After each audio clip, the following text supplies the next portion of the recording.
کہ پریکٹیکلی مسلمان جس تکلیف سے گزر رہے ہیں کہ ہر فرقے نے اپنی مسجد الگ بنا لی ہے، ایک دوسرے کے پیچھے نماز پڑھنے کے پریکٹیکلی قائل نہیں ہیں، اپنے ممبروں سے یہی ترغیب دلاتے ہیں۔ اس وقت ہر سیکٹر کے اندر بریلوی، دیوبندی، اہل حدیث، شیعہ کو الگ الگ مساجد انہوں نے دی ہوئی ہیں، اور یہ الگ مسجدیں اسی لیے ہیں کہ وہ ایک دوسرے کے پیچھے نماز پڑھنے کے قائل نہیں ہیں۔ آج کا ایک ماڈرن انسان جن کے بارے میں آپ جیسے لوگوں کو، ہمارے جیسے پڑھے لکھے لوگوں کو بڑی فکر ہے کہ لوگ اسلام سے متنفر ہو رہے ہیں، اس کے پیچھے ریزن کیا ہے؟ پڑھا لکھا انسان یہ کہتا ہے یہ ایک دین ہے جو اتنے ٹکڑوں میں بٹ چکا ہے، تو کس دین کو ہم فالو کریں؟ جبکہ ساروں کے ممبروں سے یہ بھی بتایا جا رہا ہے کہ 72 فرقے جہنم میں جائیں گے، پلس یہ بھی بتایا جا رہا ہے کہ یہ ہے جو جنتی ہے، باقی جو مسجدیں آپ کو نظر آ رہی ہیں جہنمیوں کی ہے، یہ بتایا جا رہا ہے پریکٹیکلی۔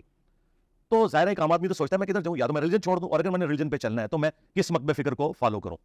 تو اس کا روٹ کاز انالیسس میں نے کیا ہے کہ ٹوٹی کمند کہاں، یہ معاملہ شروع کہاں سے ہوا تھا۔ قرآن میں بھی آپ دیکھیں اللہ تعالیٰ نے جب شرک کا ذکر کیا ہے تو کہا ہے کہ سورۃ البقرہ میں کہ پہلے لوگ ایک ہی امت تھے، پھر آہستہ آہستہ لوگوں نے اختلاف کیا، انبیاء کو ہم نے بھیجا، جنہوں نے ان کی پیروی کی وہ کامیاب ہو گئے، جنہوں نے روگردانی کی وہ ناکام ہو گئے، اور یہ ایک سلسلہ چلتا جا رہا ہے۔ تو یہی ہم نے کیا کہ ہم نے بتایا کہ یہ آپ کو جو دیوبند اور بریلی انڈیا کے دو شہروں کے نام کے اوپر ایک فرقے بنے نظر آ رہے ہیں، اور کروڑوں لوگ دیوبندی، کروڑوں لوگ بریلوی ہو گئے، اس کے پیچھے ان کے بزرگ ہیں جنہوں نے یہ کیا تھا۔ اور جب تک آپ یہ نہیں سمجھیں گے کہ ان کی روٹس کیا ہے، آپ اس حق تک پہنچ نہیں سکتے کہ یہ ڈویژن کی وجہ کیا ہے۔ جب تک آپ تشخیص نہیں کریں گے اس بیماری کا علاج نہیں کر سکتے۔ البتہ میں اس بات کو سیکنڈ کرتا ہوں کہ اگر کوئی شخص یہ پرانی کتابیں دکھا کر لوگوں کو آپس میں لڑوائے، وہ تو بہت بڑا، اگر وہ پرانی کتابیں جو عوام سے دور تھیں لیکن ان کے مدارس میں پڑھائی جا رہی ہیں، پاپا جانی الیاس قادری صاحب جن کی جماعت کو ہر سال ایوارڈ ملتا ہے سب سے پیسفل جماعت پاکستان کی، سب سے پیسفل، آپ کے نزدیک بھی وہ بالکل انوسینٹ ہوں گے، کوئی ان کا نان اسٹیک ایکٹر نہیں ہے، لیکن وہ اپنے سارے مریدین کو کہتے ہیں کہ احمد بریلوی صاحب نے جو اسام الارمین لکھی ہے نا کتاب، یہ ہر میرے مرید کو پڑھنا، اس پر ایمان لانا واجب ہے، یہ ہمارے عقیدے ہیں، جس میں لکھا ہے کہ دیوبند، اہل حدیث اور شیعہ یہ سب مرتد اور واجب القتل ہے۔ اب مجھے بتائیں ہماری ایجنسیاں ان کو